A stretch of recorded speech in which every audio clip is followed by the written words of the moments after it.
Bonjour chers amis, je suis heureux de vous retrouver pour commenter les textes de dimanche 21 juin. Les questions qui, me semble-t-il, nous sont posées par ces textes sont: en quel Dieu croyons-nous et que faisons-nous de notre foi?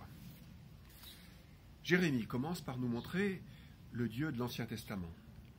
Un Dieu revanche, un Dieu guerrier redoutable, un Dieu qui conduit à ce que ses frères calomnient Jérémie et que Jérémie sente et soit appelé l'épouvante de tous côtés, un Dieu qui fait peur.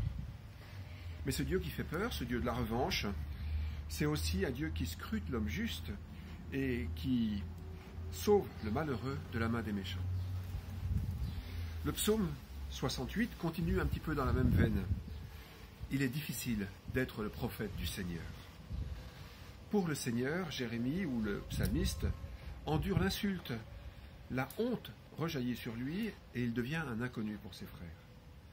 Mais là encore, Dieu sauve celui qui écoute, l'humble qui se met à sa disposition. Saint Paul, dans la lettre aux Romains, ne nous dit pas quelque chose de très différent. Il nous parle d'Adam, par qui le péché est rentré dans le monde, et de Jésus, qui sauve par sa mort et sa résurrection. La grâce de Dieu se répand sur nous beaucoup plus fortement que le péché ne se répand en nous grâce à Jésus. Enfin, l'Évangile nous parle, comme d'habitude, j'ai envie de dire, d'amour et de liberté, mais aussi de transparence.